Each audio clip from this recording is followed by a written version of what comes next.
Hello everyone, स्वागत है आप सभी का हमारे चैनल विजडम बुक में। तो ये हमारी आधुनिक भारत के इतिहास से संबंधित जो है वन लाइनर बेस्ड सीरीज़ हमारी स्टार्ट हुई है। इसका पार्ट 18 लेकर मैं आपके लिए आ गया हूँ। अब जो है 1 से 2 वीडियोज़ में हमारी ये सीरीज़ आधुनिक भारत से रिलेटेड वन लाइनर सीरीज़ जो है समाप्त हो जाएगी। होपफुली आपने प्रीवियस लेक्चर्स को भी चेकआउट किया होगा। अगर आपने उन्हें नहीं देखा तो आप डिस्क्रिप्शन में जाकर प्लेलिस्ट सेक्शन में उन्हें भी देख सकते हैं, जिससे कि आप ये आपके जो है आने वाले पेपरों के लिए बहुत ही इंपॉर्टेंट क्वेश्चंस आधुनिक भारत के इतिहास से संबंधित रहने वाले हैं। साथ-साथ ही आप टेलीग्राम चैनल भी जॉइन कर सकते हैं। डिस्क्रिप्शन में मैंने लिंक दे दिया है। उसमें मैंने आपके लिए इन लेक्चर्स की जो है पीडीएफ्स भी प्रोवाइड करना शुरू कर दिया है। तो बिना किसी देरी के शुरू करते हैं हमारा आज का टॉपिक। आज का हमारा टॉपिक जो है विविध क्वेश्चन, मिसलेनियस क्वेश्चन से रिलेटेड रहने वाला है, क्योंकि हमने ऑलमोस्ट ये जो है पूरा आधुनिक भारत का इतिहास हमने वन लाइनर सीरीज में समाप्त कर दिया है। तो कुछ एक दो वीडियोस में ये आपका बिल्कुल ही खत्म हो जाएगा। तो ये जो कुछ इंपॉर्टेंट क्वेश्चन हैं उनको हम मिसलेनियस क्वेश्चन में भी पढ़ते हैं। तो बिना किसी देरी के शुरू करते हैं। पहला क्वेश्चन हमारे पास आ जाता है, grand old man of India की उपाधि किसे दी जाती है? तो ये दादा भाई नौरोजी जी को जो है grand old man of India की उपाधि दी जाती है। नेक्स्ट क्वेश्चन हमारे पास आ जाता है, महाराष्ट्र में शिवाजी उत्सव व गणपति उत्सव की शुरुआत किसने की थी? तो ये बाल गंगाधर तिलक के द्वारा जो है 1895 ईस्वी में इन्होंने शिवाजी उत्सव और 1893 ईस्वी में इन्होंने गणपति उत्सव की शुरुआत की थी। साथ ही इन्होंने दो समाचार पत्र, केसरी नामक समाचार पत्र जो कि मराठी भाषा में था, और मराठा नामक समाचार पत्र जो कि इंग्लिश लैंग्वेज में था, इसकी शुरुआत भी इनके द्वारा की गई थी। तो नेक्स्ट हम यहाँ से देखते हैं अगला पॉइंट हमारे पास आ जाता है, जी.बी. मैकॉले ने ईस्ट इंडिया कंपनी के बारे में यह टिप्पणी की कि कंपनी एक असंगति है, परंतु यह उस व्यवस्था की भाग है जहां सब ही असंगत है। साथ ही नेक्स्ट क्वेश्चन हमारे पास आ जाता है, भारतीय अशांति का जनक किसे माना जाता है? तो ब्रिटिशर्स जो है लोकमान्य तिलक जी को ये अशांति का जनक कहते थे, और इन्होंने जो है पहली बार इन पे राजद्रोह का आरोप जो है 1897 ईस्वी में लगाया था। राजद्रोह का आरोप इन्होंने लोकमान्य तिलक पे 1897 ईस्वी में लगाया था। नेक्स्ट हम देखते हैं, ब्रिटिश पार्लियामेंट में चुना जाने वाला प्रथम भारतीय कौन थे? तो ये दादा भाई नौरोजी थे, हमने पहले भी पढ़ा है। 1892 ईस्वी में ब्रिटिश काउंसिल में चुने जाने वाले, ये ब्रिटिश पार्लियामेंट में चुने जाने वाले पहले एशियाई और पहले भारतीय व्यक्ति दादा भाई नौरोजी 1892 ईस्वी में चुना गया था। नेक्स्ट हम देखते हैं, सन्यासी विद्रोह किस वर्ष आरंभ हुआ था? तो ये जो है 1770 ईस्वी में ये आरंभ हुआ था सन्यासी विद्रोह, और ये मुख्यतः जो है सन्यासी विद्रोह जो है बंगाल के रीजन में ये प्रारंभ हुआ था, और इसकी अगुवाई जो है पंडित भवानी चरण पाठक जी ने पंडित भवानी चंद्र पाठक जी ने इसकी अगुवाई की थी। इन बातों को भी हम ध्यान रखेंगे। ये सब हम जो है आंदोलन वाली वीडियो में भी पढ़ चुके हैं। नेक्स्ट हमारे पास आ जाता है, तृतीय एंग्लो मराठा युद्ध किसके शासनकाल में हुआ? तो उस समय जो है लॉर्ड वॉरेन हेस्टिंग्स जो है गवर्नर जनरल थे, और ये जो है 1817 से 1819 के बीच जो है तृतीय एंग्लो मराठा युद्ध हुआ था।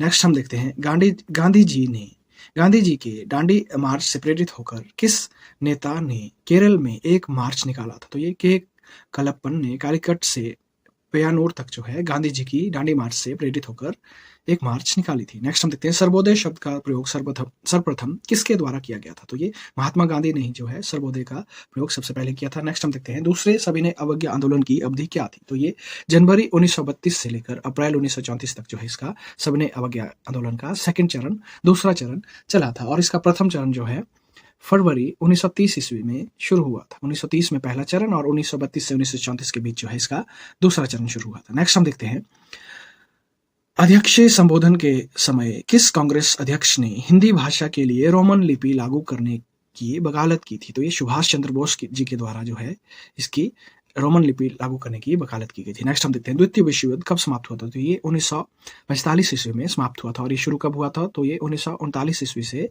आरंभ हुआ था। नेक्स्ट हम देखते हैं, मध्यकालीन विद्वानों लेखकों में कौन जैन धर्म का अनुयायी था? तो हेमचंद्र सूरी जो है जैन धर्म के अनुयायी थे। नेक्स्ट हम प्रश्न में देखते हैं, द्वितीय विश्व युद्ध के समय ब्रिटेन का प्रधानमंत्री कौन था? तो विंस्टन चर्चिल जो है द्वितीय विश्व युद्ध के समय जो है ये ब्रिटेन के प्रधानमंत्री के पद पे आसीन थे। इन्होंने 1940 से 1945 ईस्वी के बीच जो है उस समय ये ब्रिटेन के प्रधानमंत्री थे।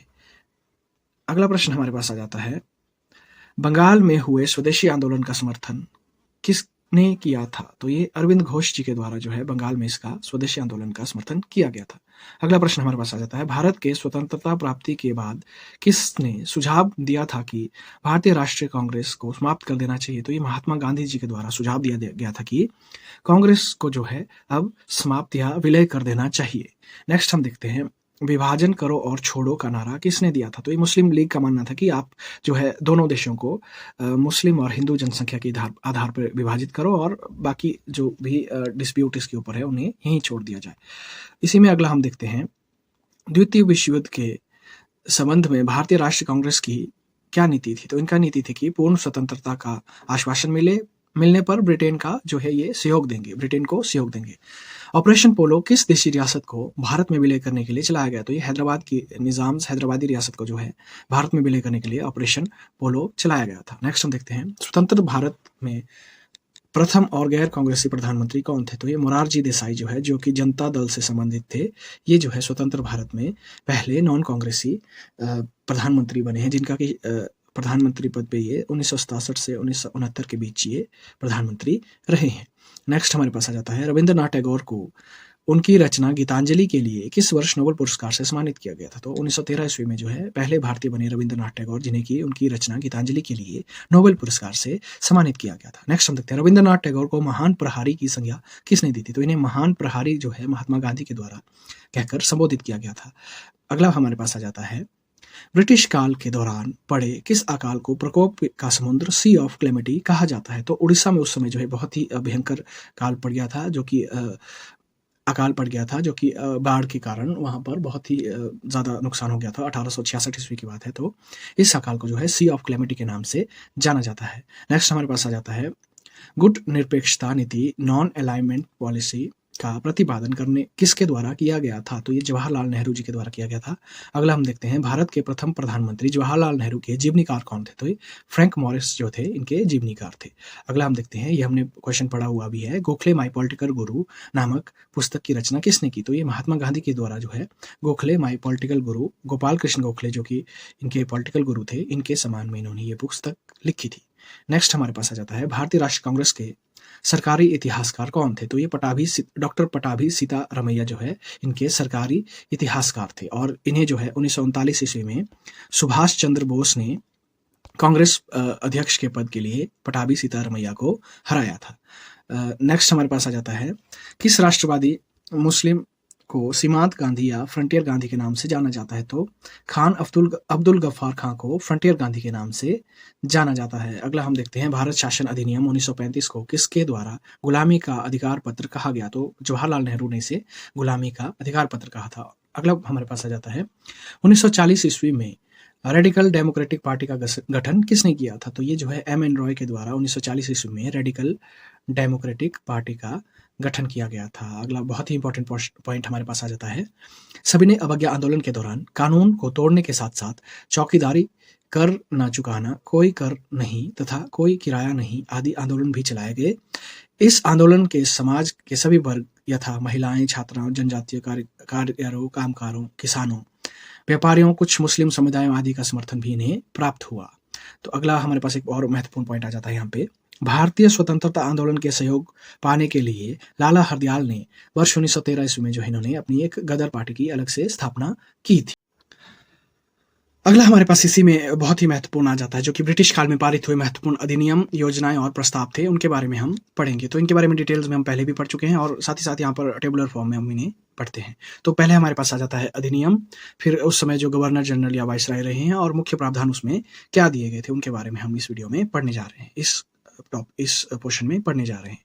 तो हमारे पास सबसे पहले आ जाता है रेगुलेटिंग एक्ट, जो कि 1773 ईस्वी का रेगुलेटिंग एक्ट। उस समय जो है गवर्नर जनरल जो है वॉरेन हेस्टिंग्स थे, और भारत पर जो है ब्रिटिश शासन का सीमांत नियंत्रण के लिए जो है ये एक्ट पारित किया गया था।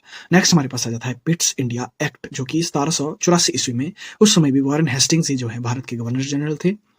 बोर्ड ऑफ कंट्रोल की स्थापना इनके द्वारा जो है पिट्स एक्ट के अंतर्गत की गई थी। अगला हमारे पास चार्टर एक्ट 1813 का चार्टर एक्ट आ जाता है, जो कि लॉर्ड मिंटो उस समय गवर्नर जनरल थे। इसमें जो है कंपनी का व्यापारिक एकाधिकार समाप्त कर दिया गया था। इसके द्वारा जो है कंपनी सिर्फ ब्रिटिश ईस्ट इंडिया कंपनी ही व्यापार नहीं करेगी, बल्कि और कंपनियों का गठन भी व्यापार के लिए और कंपनियों को भी अलाउ कर दिया गया था। अगला हमारे पास आ जाता है सती प्रथा निषेध कानून 1829। तो ये जो है विलियम बेंटिक के द्वारा सती प्रथा पर प्रतिबंध लगा दिया गया था। इसके लिए इन्होंने सती प्रथा निषेध कानून को पारित किया था। नेक्स्ट हमारे पास चार्टर एक्ट 1833 आ जाता है। इसमें जो है विलियम बेंटिक को जो है बंगाल का अंतिम तथा भारत का प्रथम गवर्नर जनरल इन्हें घोषित किया गया था। तो यहाँ तक जो है ये सभी बंगाल के गवर्नर जनरल थे, और यहाँ से जो है बंगाल के गवर्नर जनरल का पद समाप्त करके भारत का गवर्नर जनरल इस पद को चार्टर एक्ट 1833 के द्वारा बनाया गया था। नेक्स्ट हमारे पास आ जाता है चार्टर एक्ट 1853, जिसमें कि लॉर्ड डलहौजी उस समय गवर्नर जनरल थे, और कंपनी का मात्र न्यास जो कि ट्रस्ट के रूप में भारत पर नियंत्रण हो गया था। नेक्स्ट हमारे पास आ जाता है हिंदू विधवा पुनर्विवाह अधिनियम 1856 ईस्वी में। उस समय भी लॉर्ड डलहौजी ही जो है भारत के गवर्नर जनरल थे। उस समय इन्होंने विधवा विवाह को मान्य कर दिया गया था। विधवा के पुनर्विवाह को इन्होंने मान्यता प्राप्त, कानूनी मान्यता जो है प्राप्त कर दी गई थी। अगला हमारे पास आ जाता है भारतीय परिषद अधिनियम 1861, जिसमें कि जिस समय की लॉर्ड कैनिंग जो है भारत के गवर्नर जनरल थे, और परिषद में भारतीयों को प्रवेश करने की अनुमति इसके द्वारा दी गई थी। अगला हमारे पास आ जाता है सम्मति आयु अधिनियम 1891, जिस समय की लैंसडाउन जो है गवर्नर जनरल थे, और बाल विवाह जो कि 12 वर्ष से कम आयु में विवाह पर जो है प्रतिबंध लगा दिया गया था सम्मति आयु अधिनियम के अनुसार। इसे भी आप याद रखेंगे। अगला हमारे पास आ जाता है भारतीय परिषद अधिनियम 1892 ईस्वी में। उस समय भी लैंसडाउन ही थे, और निर्वाचन प्रणाली का प्रारंभ इन्होंने किया था। नेक्स्ट हमारे पास मॉर्ले मिंटो अधिनियम 1909 ईस्वी का आ जाता है, जिसमें कि लॉर्ड मिंटो गवर्नर जनरल थे, और पृथक निर्वाचक क्षेत्र की व्यवस्था इन्होंने इस मॉर्ले मिंटो अधिनियम के द्वारा की थी। नेक्स्ट हमारे पास आ जाता है माउंटेग्यू चेम्सफोर्ड अधिनियम 1919, जो कि लॉर्ड चेम्सफोर्ड गवर्नर जनरल उस समय थे, और प्रांतों में द्वैत शासन इन्होंने इसके द्वारा घोषित किया था। नेक्स्ट हमारे पास आ जाता है साइमन कमीशन।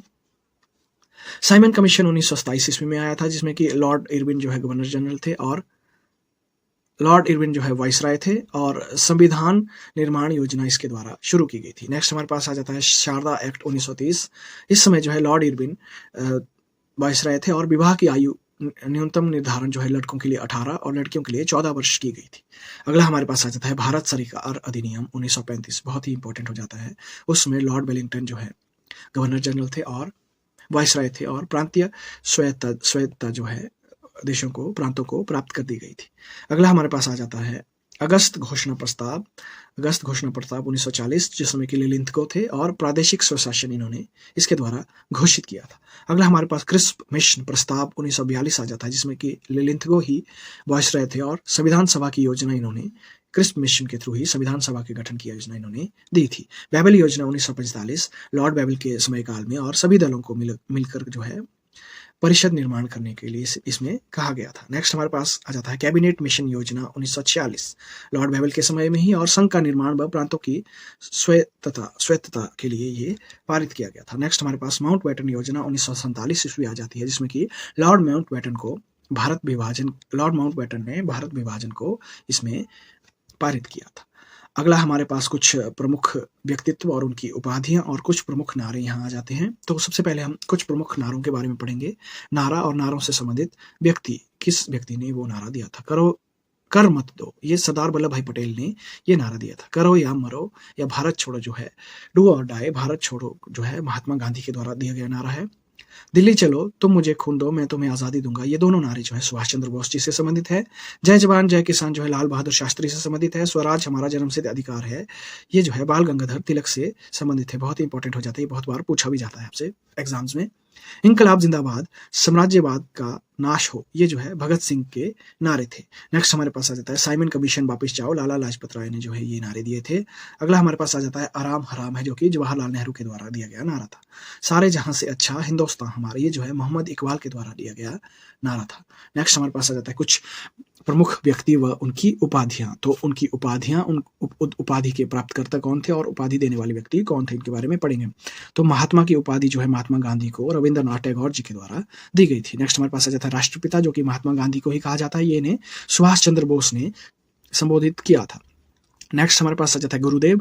रविंद्रनाथ टैगोर जी को जो है गुरुदेव की उपाधि महात्मा गांधी के द्वारा दी गई थी।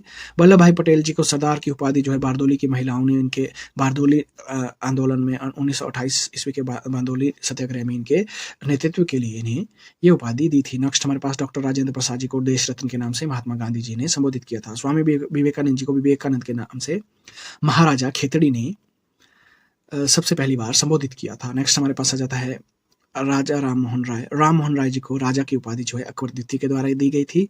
हरि विजय सूरी जी को जगत गुरु के नाम से अकबर ने संबोधित किया था। तानसेन को कंठाभरण बाणी के नाम से अकबर ने इनको ये उपाधि दी थी। नेक्स्ट हमारे पास आ जाता है मोहम्मद अली जिन्ना जी को कायदे आजम के नाम से महात्मा गांधी ने संबोधित किया था। नेक्स्ट हमारे पास आ जाता है महात्मा गांधी जी को जो है अर्धनग्न फकीर विंसेंट चर्चिल के द्वारा कहा गया था। नेक्स्ट हमारे पास एक और महत्वपूर्ण लाइन यहाँ आ जाती है, आराम हराम है, who lives if India dies, व पूर्ण स्वराज का नारा जवाहरलाल नेहरू जी ने दिया था। ये कुछ जवाहरलाल नेहरू जी के नारे हैं, who lives if India dies, आराम हराम है और पूर्ण स्वराज। ये जवाहरलाल नेहरू जी के द्वारा दिए गए कुछ नारे हैं। So that was all in today's video. Thank you for watching this video. Like कीजिए अगर आपको वीडियो पसंद आई होगी, शेयर कीजिए अपने दोस्तों के साथ, कमेंट कीजिए आपको नेक्स्ट जो है वन लाइनर सीरीज कौन से टॉपिक से बेस्ड चाहिए, और सब्सक्राइब कीजिए हमारे चैनल को। ऐसे ही बेहतरीन वन लाइनर वीडियोज़ में आपके लिए इन फ्यूचर लाने की पूरी कोशिश करूँगा। तो वीडियो में बने रहने के लिए आपका धन्यवाद। Thank you and have a good day.